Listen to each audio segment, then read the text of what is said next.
पार्वती जी कहतारी कवि के भाव कि बरसे सावन के पानी अछुअता तभी जतानी,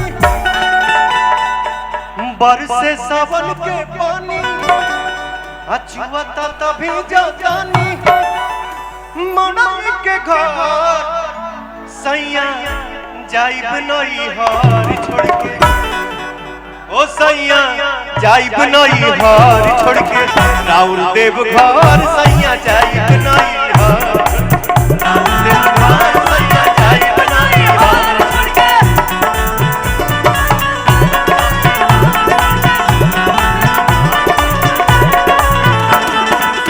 बरसे सावन के पानी जुआता तभी जतानी, बरसे सावन के पानी जुआता तभी जतानी, मनई के घर सैया जाइब नई हार छोड़ के, राउर देव घर।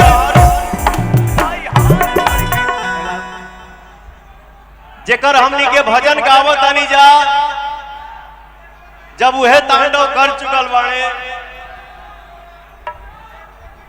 वो नृत्य कर चुकल बाड़े, तो हम आप थोड़ा हिल लिए तो कौन सा गुनाह हो गया? का हो भैया? हे सैया, हे सैया, हे सैया, जाइब नई हार छोड़ के, राउर देव घर।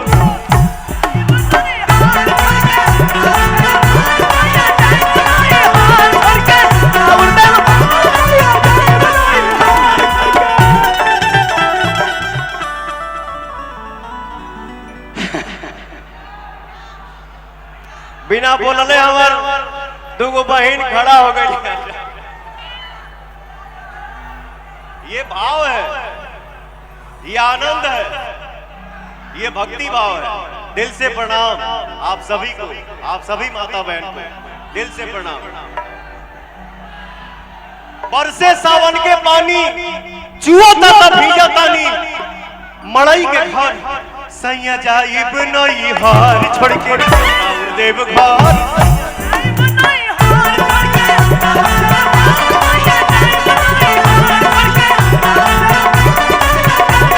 बोलिए शंकर भगवान के।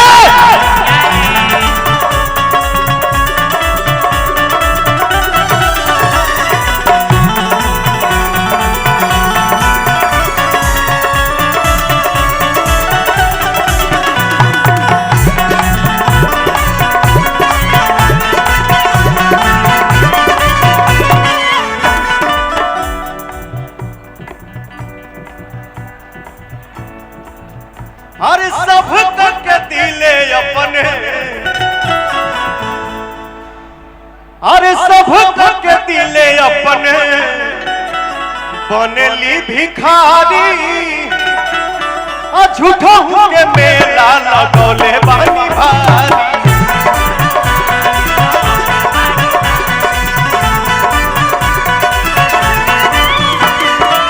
सब तक दिला अपने बनीले भिखारी, झूठा के मेला लगौले बानी भारी।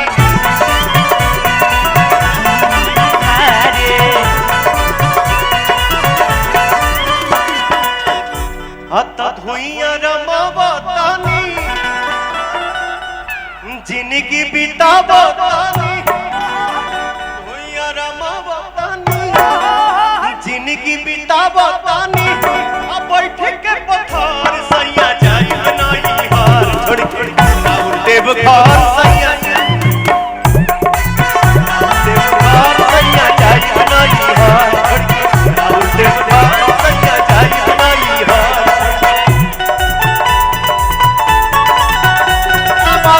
भाई आज सब नया नया निकल रहा है। Love you.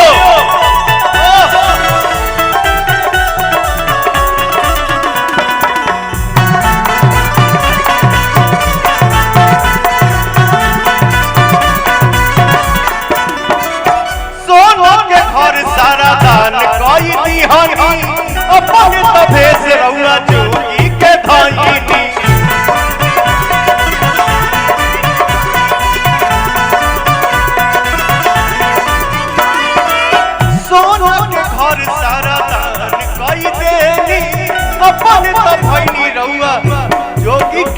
भइनी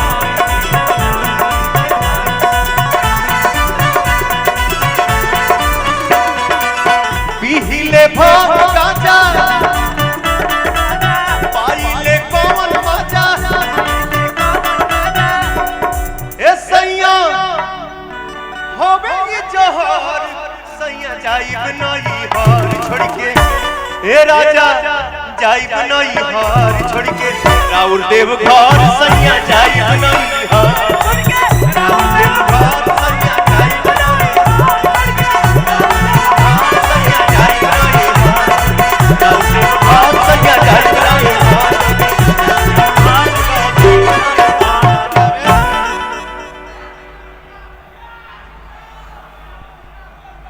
अब इतना प्यार मत करो कि आंखें फूट जाए।